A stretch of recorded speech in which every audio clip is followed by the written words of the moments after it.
The KC Cup is all about knowing the meta and being able to adjust to the meta. It doesn't matter how good you are at the game, but if you're able to adjust with the meta faster than other people are, you're going to do well in the KC Cup. So here are 3 notable mentions. These are 3 decks that just missed the top 5 decks. And yeah, Red Eye Zombies is such a resilient deck, it's such a strong deck. And the strengths of this deck is it can play almost any single tech card. You can play Divine Wrath, you can play Chalice, you can play the new Paleozoic card. And no matter what tech card you put in this deck, it won't affect the flow of the deck. So this is why I think, you know, there's a chance that Red Eye Zombies will be, there'll be an opportunity for this deck to have its time in the KC Cup. The next deck is Archfiends. This deck wasn't out during the last KC Cup, so we didn't get to see how well it did last time, but this time we have Archfiends.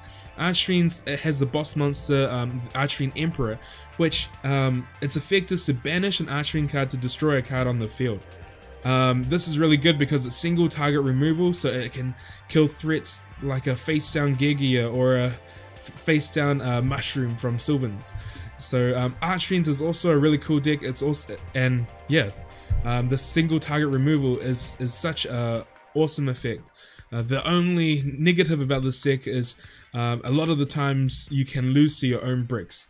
So yeah, that's why it just falls short of the top 5 decks. The third notable mention deck is Volcanic Snipe Hunter. This deck was a deck that did very well in the last KC Cup. A friend of mine, Tup Pup, he was rank 1 for the longest time playing Volcanic Snipe Hunter. And this deck, despite the glitches with Snipe Hunter, how it rolls 6s and 1s more than any other number, I'm pretty sure that's a glitch. It's still a very strong deck because of the single target removal it has. So just like Archfiend Emperor, you have Snipe Hunter. You discard a card to target a card on the field. You roll a dice. If it's a 2, 3, 4, or 5, it destroys that card. And yeah, this deck's also very powerful because it's the single target removal cards that does well against decks like Sylvans or not so much Geargias, but it can do pretty well against Geargias. And yeah, another reason it's good is it can also play a lot of different traps, a lot of different spells, and it also won't affect the flow of the deck. So yeah, so these are the 3 notable mentions for decks for the KC Cup. Coming in 5, we have the Whale deck. The reason I have Whale deck at number 5 is because it has such a strong combo. If you can have Whale out with Umi and Sea South attack, there's almost nothing you can do to beat this lock. The only other way you can deal with this is to have non-targeting removal cards, or a Cosmic Cyclone or Divine Wrath or something like that. This deck also has a decent matchup against Sylvans. There are not many decks that have a decent matchup against Sylvans, and this is one of the few decks, so this is why this deck is at number 5. It also has a good matchup against Stall and Burn and other cancer decks because of the card Abyss Soldier. Abyss Soldier is like Snipe Hunter on steroids because it doesn't have to roll a dice. Instead of having a 33% chance of missing, this has no chance of missing. So if you can against these rogue decks, you can just summon Snipe Hunter, discard your cards, and attack for 2000. The next turn, attack for 2000, and it's a quick game. So you can steal wins very easily with Abyss Soldier, and yeah, this deck is just very powerful and hard to deal with if you can set up a Whale early. The weaknesses for this deck is it sucks against Cyber Angels. You know, Cyber Angels are just a deck that never dies. Yeah, so it's got a bad matchup against Cyber Angels. It's got a bad matchup against Geargias because they have monster effects that don't target. So their destruction effect can kill your Whale if you don't banish it for the Sea South attack, because their effects don't target. Another weakness or a negative to this deck is it's expensive to build. It's highly expensive, and if you don't already have it, I wouldn't suggest you go out of your way to get this to play for the KC Cup. And this deck also, my builds auto lose the Cosmic Cyclone. I'm happy to auto lose to Cosmic Cyclone because if they play cards like Cyclone, they have really bad matchup against other decks like Cyber Angels. So I'm hoping that I'll get out of their bracket fast enough to not have to stay in a bracket full of people playing Cyclone. This deck's also particularly weak against Divine Wrath or Ultimate Providence. If they can Ultimate Providence or Divine Wrath your Whale effect or your Abyss Soldier's effect, you have to make sure you have another way to summon another whale, because you can't leave yourself open. So to play around that, you can choose not to activate your whale's effect, you can choose not to activate Abyss Soldier's effect to prevent yourself losing to that. So here is my list for the whale deck. As you can see, it's pretty standard: 3 Abyss Soldiers, 3 Whales, 3 Hammer Sharks, 3 Shrieks, the beautiful Tuna Princess, 3 Fishbowl Blasters, 2 Sea Stealth Attacks, and 2 Powerful Rebirths. The reason we have a low count of traps is because we want Fishbowl to be able to hit every single turn. Powerful Rebirths, awesome to help extend your combos. It's also really good against Dakini. If Dakini's effect, you can chain this and you can protect them from Dakiniing your whale. Also note, if you have 2 Sea Stealth Attacks face up, you can get rid of 2 of the protection cards from the graveyard. You can also combo this with the Shriek to bring out your Abyss Soldier, and you can also bounce back your Powerful Rebirths that you've used before with your Abyss Soldier, so you can reuse this. So yeah, this is a pretty good card. If you don't have the Shrieks, you should have Gishki Chain. This is okay to play instead of it, but if you had the Shrieks, I would prefer to play this. So I guess it's up to your preference. It just means that you're able to set cards and they can't attack into you, but where if you play Gishki Chain, you have to summon it and then they know you're free to attack. So if we look at the card history down here, these are different tech cards that I'm willing to put in. So depending on the different meta, I'll have different cards in. So if we have a lot of Geargias, maybe this would be the deck I would play. Keeping it at playing at 21 cards. If I'm playing a lot of Cyber Angels, maybe this, or if I'm playing a lot of I don't know, if I'm playing a lot of Sylvans, maybe my list would look something like this. But as you can see, this is the standard, this is the core of the deck, and probably I wouldn't change anything about this. So I'm just going to keep it like this, save. Coming in at 4, we have Sylvans. Sylvans is a deck that people either love or hate. For me, I really love this deck because I think it's a lot less brain dead than other people think it is. The longer combos, you have to think of how many mills you have and then what cards you want to stack. So sometimes you can stack your Oak maybe 2 or even 3 times to have the best possible mill in your extended combo. So I think Sylvans are really fun to play, and they're also really good, and they're also really cheap. The strengths is it has no real negative bad matchup. It has some weaknesses, but it doesn't have a matchup that it just cannot play against. So a lot of people, they play Cyber Angels against this deck. Cyber Angels is a really strong deck, and if you just have a set mushroom, Cyber Angels can just Dakini and destroy you. But for the Sylvan player, if you're playing Restart, you can restart for different cards like Enemy Controller or even Carrot or Rose Lover. You know, you can restart for these cards. The opposing Cyber Angel player cannot just blindly attack into you because they do fear the mushroom.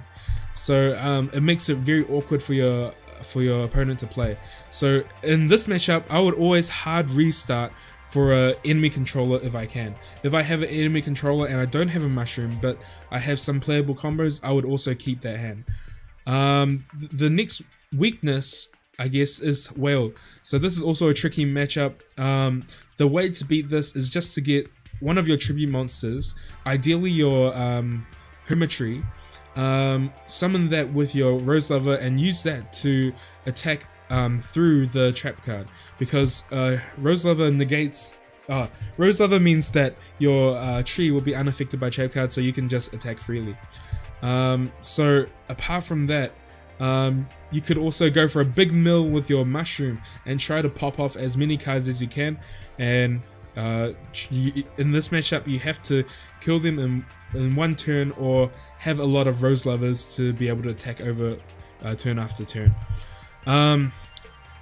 Yeah, so these matchups aren't favorable for you. I would probably hard reset for a mushroom and try to get a Divine Wrath or Ultimate Providence set with that.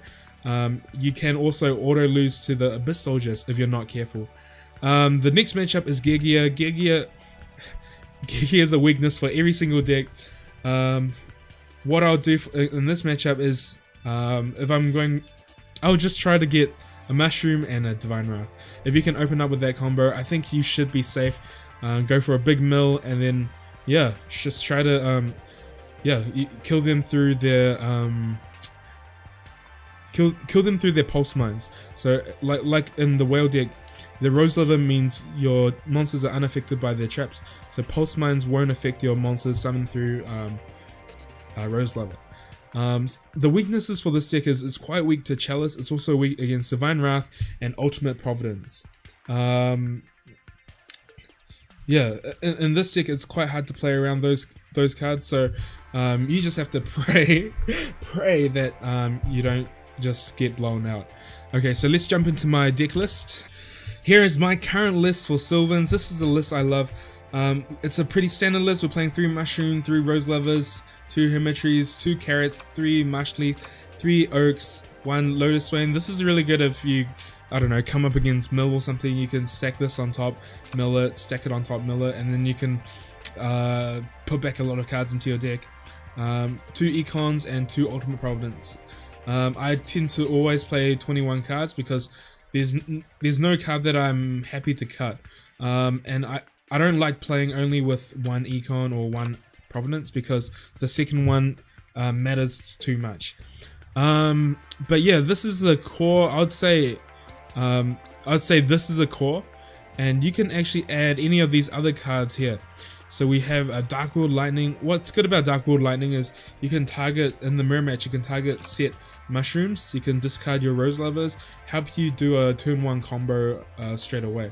So there are a lot of cards in here that are good just because you can discard a card. So Monster Reincarnation is good if you have the tree or the tribute monsters in the graveyard. Let's just put this back.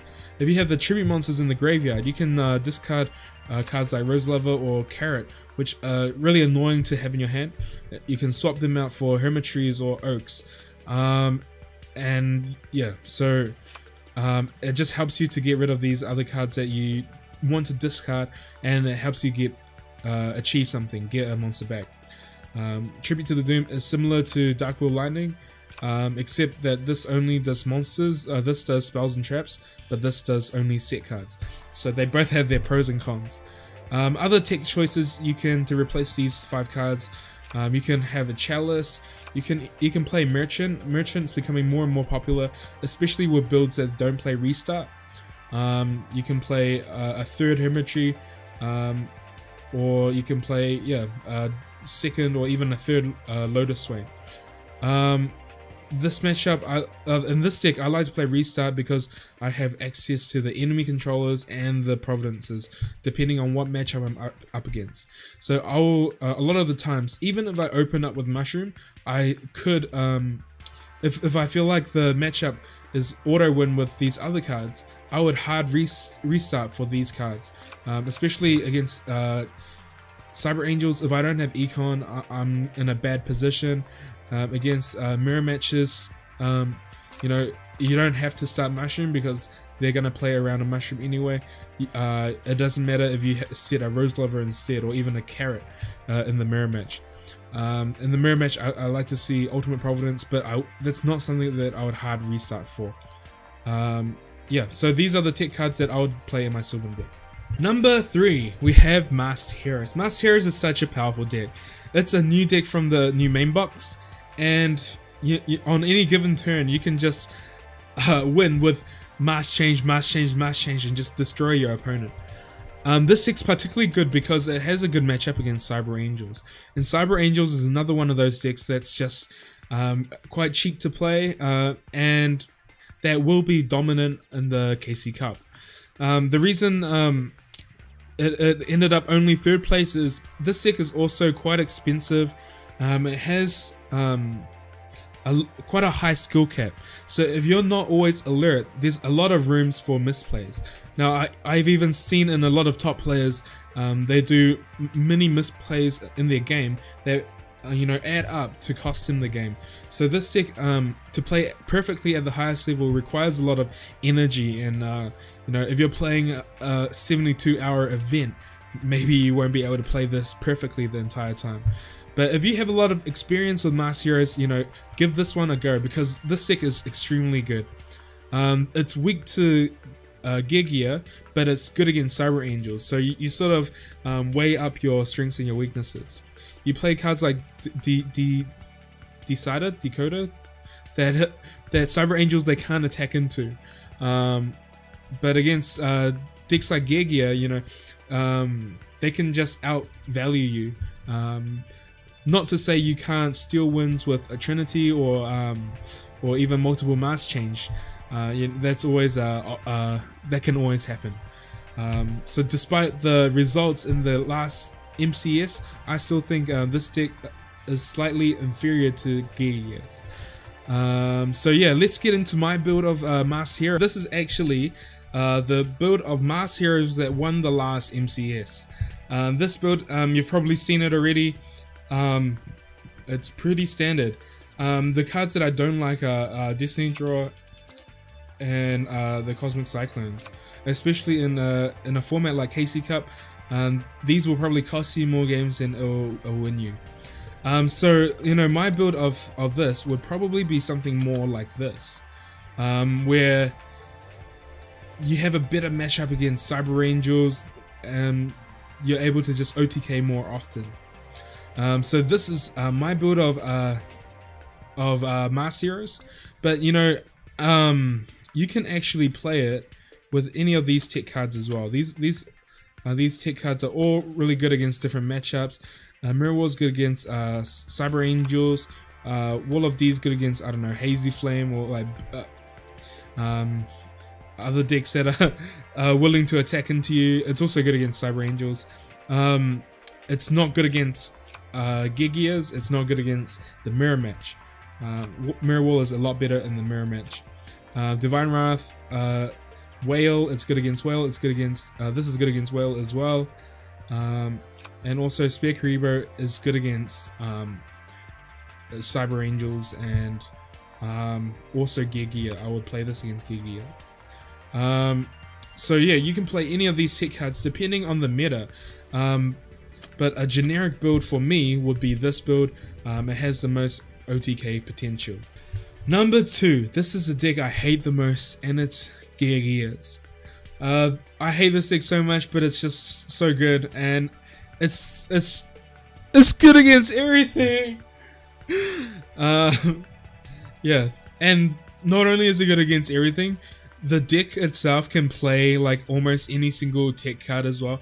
The only bad matchup it has is Cyber Angels, and I guess going second in the Mirror.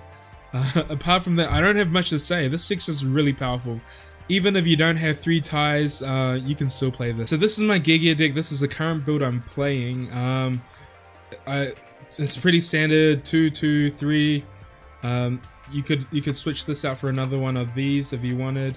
3 ties, 2 econs, 2 rebirths, 3 pulse mines, the best card ever, and 3 desert sunlight. So actually, in my other build, I was playing life. Man, there's a lot of life cards. This one, I was playing the spell Absorbing Life. It flips up your face down defense position monsters, but the problem with this is it also flips your opponent. So if you're playing the Mirror Match, you can flip up their monster and you could like ruin yourself. You can flip up the Sylvan mushroom, and that could also ruin you because it's also not a flip effect. So in a event like KC Cup, I would tend to play Desert Sunlight.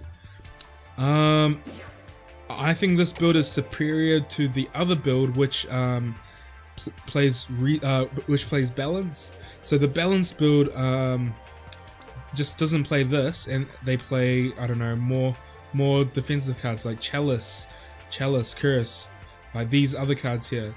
But because I feel this build is more superior, I prefer to play this card.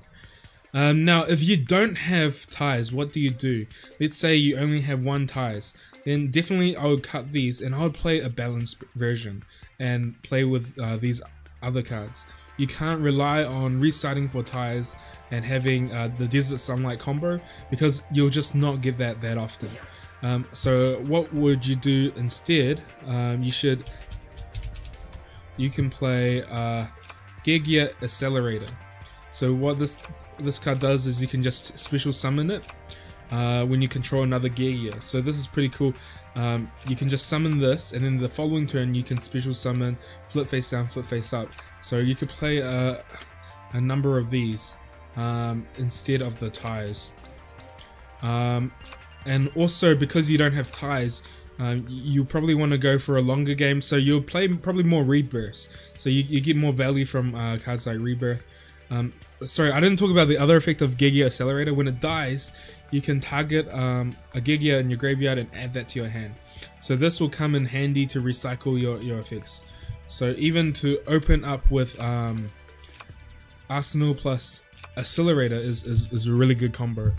Being able to tribute this to set another one, and then special this. So when this dies, when the Accelerator dies, you can add back the Arsenal, and you also have a monster to trigger your other effects. Yeah, so how would I play it without ties? Yeah, I'd play something like this. I don't know. I don't know, maybe something like that. Or actually 3 Rebirths. So if I was to play without ties, you know, I wouldn't give up on the stick straight away. I would still play the stick just because of how how good it is. Yeah, with balance, I would probably tend to play. I'll try to cut down to 8 monsters, or maybe 9 monsters. Something like this. So yeah, don't give up on Geargias if you only have 1 ties or even no ties. This stick's still really good.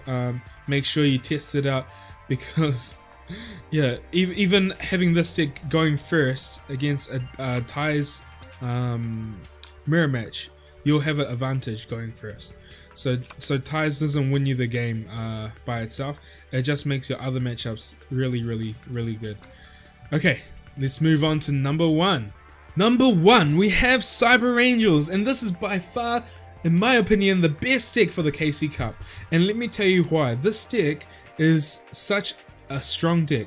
It's really skill intensive, and it rewards good play. So if you're a good player and you want to show how good you are, you can play Cyber Angels, because there's all of these micro decisions that you have to make throughout each game to play around different cards. And if you can play this deck perfectly, in my opinion, this has a decent matchup against every single deck that isn't Alien or Cancer. You know, not only is this deck good against decks like Archfiends, Sea Stealth Attack, Sylvans, it's also good against Geargia, and Geargia is by far the best deck at the moment. And this deck's also been around for a while, so anyone who's been playing for, I guess, over a month should have access to this deck if they wanted to build it. So it's not impossible to build. Yeah, so like I was saying, if you can play perfectly, you know, you just have to play around cards like Enemy Controller, Wall of Disruptions, all of these different cards. And how do you play around that? You can take notes on the toggle, how much delay is happening during each phase, and you can play cards to check for delays. When you summon a monster, is there a delay for Floodgate? Do I want to summon my Dakini, or should I summon a weaker monster first and do Dakini as my follow-up play? You know, there's all of these things that can happen. So when you're playing, you have to make a mental note: what cards my opponents can play, and then what ratios they play, and then what are the chances that they have that based on the delay or whatever information you have available. Maybe they've got some in the graveyard already, or maybe they've revealed some on top of the deck or in their hand. You know, based on what information you have, you know, you can predict a lot of things. And Cyber Angels is really good for those people who are very alert and aware. You know, so I suggest everyone to play Cyber Angels if you don't have access to any of the other decks. This deck's fairly affordable and it's very powerful. Yeah, I would say that this deck is not suited for beginners or mid-level players, but this is more suited for those high-level players wanting to aiming for the top spot. And let me show you a couple lists that I've been playing myself. Okay, so this is my primary list. This is the list that I'm playing at the moment. If you play me casually, this is probably the deck that I played you against with. 3 Sephiras and 3 Hymns. Hymns and Machine Angel Ritual are very, very good at the moment because this is what you need to beat Geargias. You know, if you can summon a turn 1 Sephira with a Hymn, you know, these Sephiras help you to get more Hymns in the graveyard by drawing 2 and discarding. So yeah, this is the primary deck that I play. You know, some people, they don't have 2 Senjus. A lot of newer players, they don't want to invest in that older set. You can use a second Gishki chain, which can fill the same spot. I would try to get at least 1 Senju because it's something that you can search out with Benten. So if you open Benten Editon and a Ritual, you can end up with a Sephira by searching Senju. And if you don't have Senju, then you can't search out Sephira with Petite Cyber Angel. So if you open up with this combo, you can end with this. Yeah, so this is the list I'm playing. I like Duel Standby at the moment because it lets you see the most cards. So you sort of just play your own game and try to set up the biggest board you can set up. If you can set up a double boosted board, maybe a Sephira and a Dakini boosted with some of these in the graveyard, that's the ideal opening hand. Otherwise, you know, yeah, you just it's hard to explain. You just try to play around cards like Enemy Controller and Wall of D.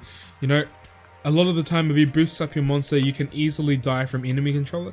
So this is why people tend to put their Sephiras in defense, or even summon multiple monsters, so an Enemy Controller by itself wouldn't win them the game. So you try to be aware of this.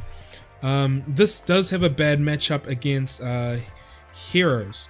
So a way to prevent you losing to heroes straight away is to tribute off these little monsters, if you can.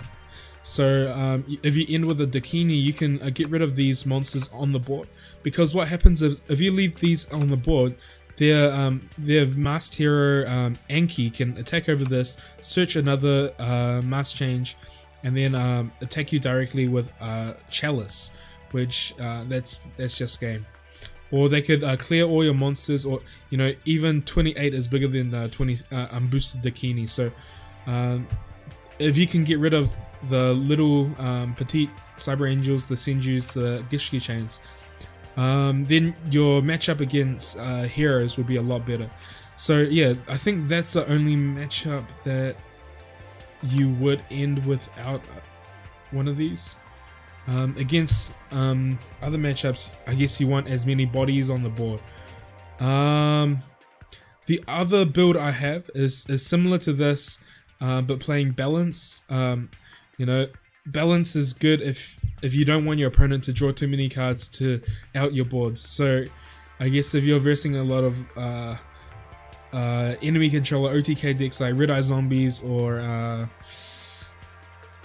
Magnet Warriors or stuff like that, you prefer to play balance. But the decks that at the moment that are popular don't benefit from the extra card as much as you do. In the mirror match, you want to end with a bigger monster. So you want to end with one of these little monsters and a boosted one of these other monsters. And just to note that a boosted Benten is quite strong as well. A boosted Benten is 2/8, so it can kill any unboosted monster.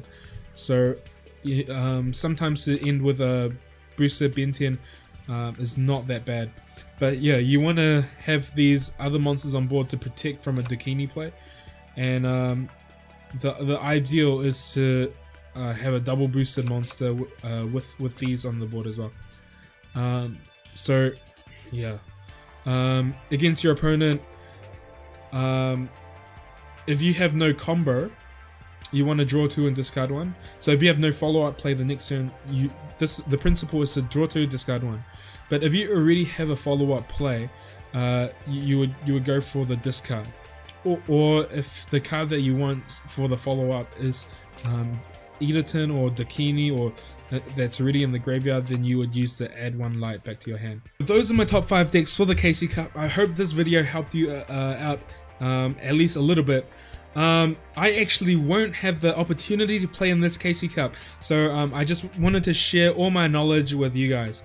So make sure when you're playing the KC Cup, you keep hydrated, you get enough rest, don't put too much pressure on your body, take care of yourself, because the worst thing that could happen is your health would be negatively affected. Here are some other things that I like to do when I'm playing the KC Cup. Sometimes I like to take notes of what deck I'm playing, what deck I'm playing against, and my win rate. So something like that would help you a lot to stay ahead of the meta. It helps me to know what decks that I should change. This is my top 5 decks for KC Cup, and yeah, I'll catch you guys again later. Peace out guys, see ya.